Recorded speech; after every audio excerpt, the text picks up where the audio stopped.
बच्चों, कैसे हैं आप सभी? आई होप अच्छे होंगे, राइट?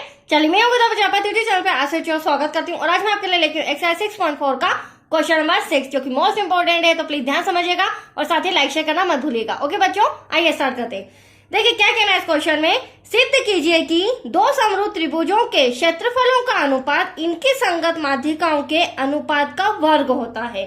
तो सबसे पहली बात तो मैं आपको बता दूं, माध्यिकाएं क्या होती है। माध्यिका वह होती है बच्चों जो किसी त्रिभुज को बराबर भागों में बांट देती है, मतलब कि त्रिभुज एबीपी बराबर है त्रिभुज एसीपी के। ठीक है, ऐसे यहाँ पर भी होगा क्योंकि आप देख सकते हैं माध्यिका मैंने एंगल ए से बनाई है जो कि बीसी रेखा पर है, और यहाँ पर माध्यिका डीक्यू बनाई है जो कि ईएफ रेखा पर है, राइट। अब आ जाइए सम पर।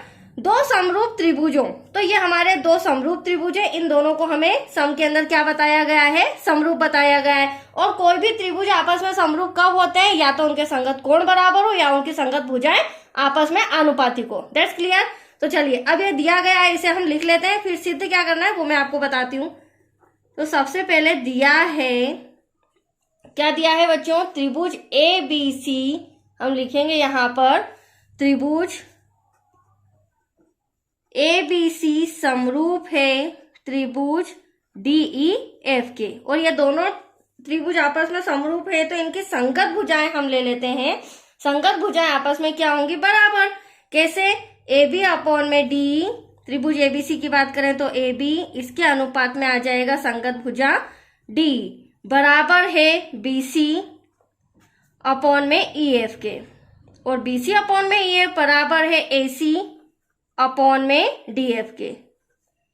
इसे हम फिलहाल दे देते हैं इक्वेशन नंबर फर्स्ट। अब यहाँ पर आपने एक बात नोट की होगी, क्योंकि एटलीस्ट हमें माध्यिका फाइंड करना है, जो दोनों त्रिभुज समरूप त्रिभुजों का क्षेत्रफल का जो अनुपात है उसकी संगत माध्यिका एपी अपॉन में डीक्यू का के अनुपात का वर्ग ज्ञात करना है। ठीक है, तो यहाँ पर आप देख सकते हैं इक्वेशन फर्स्ट में मेरे पास एपी अपॉन में डीक्यू नहीं आ रहा है। क्या, कोई बात नहीं, आगे मैं इसे समझाती हूँ कि हम एपी अपॉन में डीक्यू कैसे लाएंगे।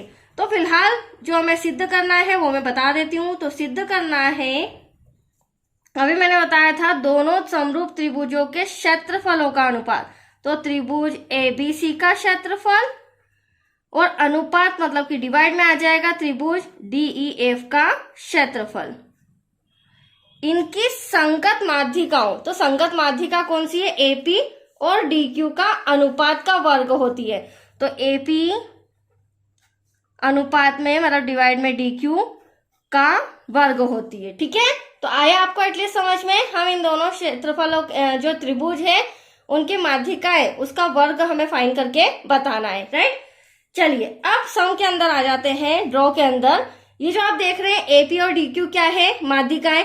अगर मुझे बीपी और ईक्यू चाहिए, क्यों चाहिए वो भी मैं बताती हूँ। अगर मुझे भुजा बीपी और ईक्यू चाहिए तो हम लिख सकते हैं जो एपी है वह, सॉरी बीपी जो है वह बीसी का क्या है, हाफ, और इधर ईक्यू जो है वह ईएफ का क्या है, हाफ, मतलब कि आधा है, राइट। ऐसा क्यों कर रहे हैं वो भी मैं आपको बता देती हूँ। ऐसा इसलिए कर रहे हैं बच्चों क्योंकि त्रिभुज ए बी पी को हमें समरूप बताना है त्रिभुज डी ई क्यू के, जिसमें हमें बीपी और ईक्यू भुजा की जरूरत पड़ेगी, राइट। तो चलिए सबसे पहले मैं यहाँ लिख देती हूँ, क्या लिखेंगे, चूंकि एपी तथा डीक्यू माध्यिकाएं हैं और ये माध्यिकाएं हैं तो हम बीपी को लिख सकते हैं बीसी का हाफ, राइट।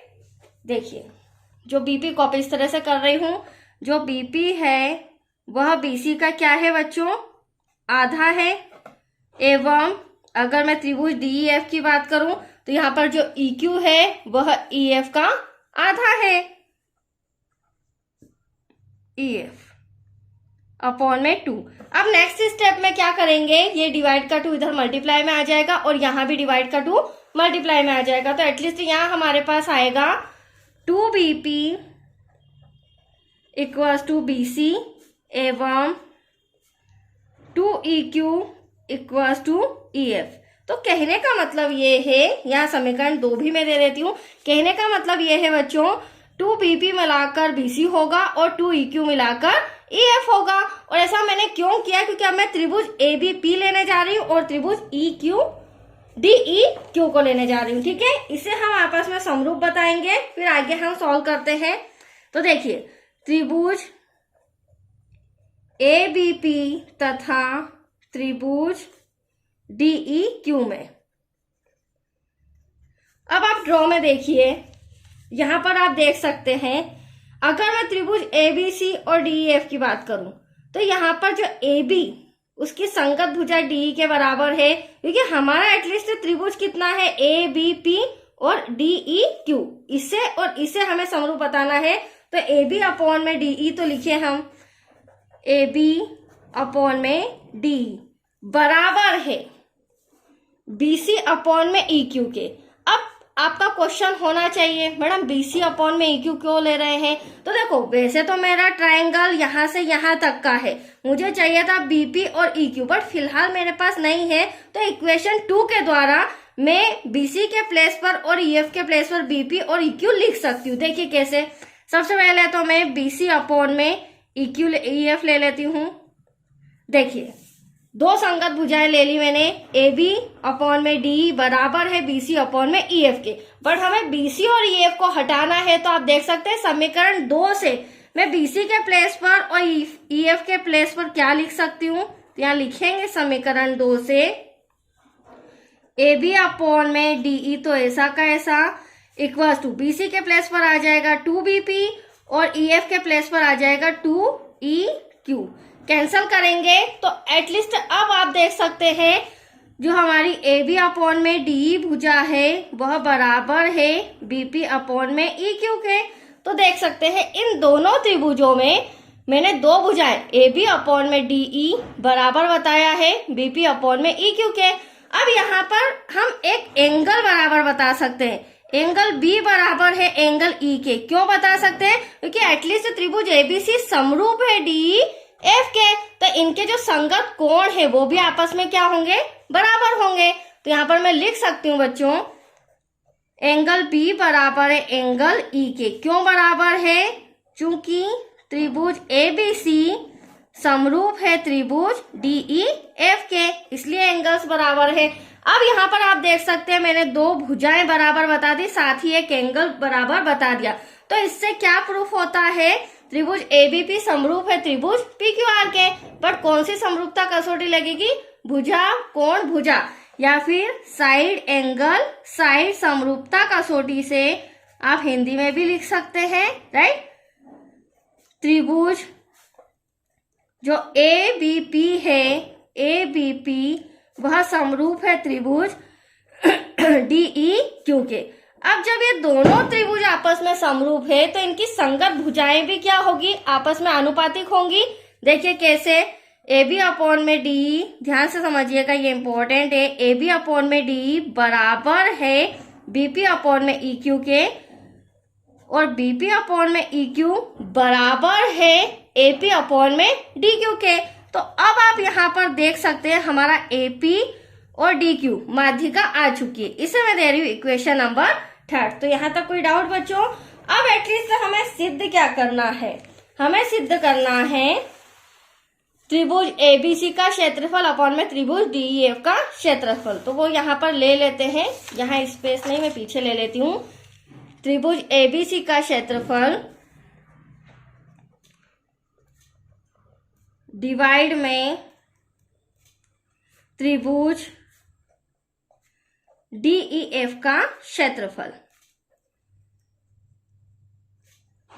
अब देखिए ड्रॉ में समझिएगा, ABC और DEF की बात करूं तो यहाँ पर मैं डायरेक्टली AP और DQ नहीं ले सकती हूँ, ठीक है। यहाँ पर मैं कौन सी साइड ले रही हूँ, AB अपॉन में D। आप एज यू विश तीनों में साइड में से कोई सी भी साइड ले सकते हैं, बट AP अपॉन में DQ हम नहीं ले सकते, ये हमारी माध्यिका है और इसी को हमें सिद्ध करके बताना है।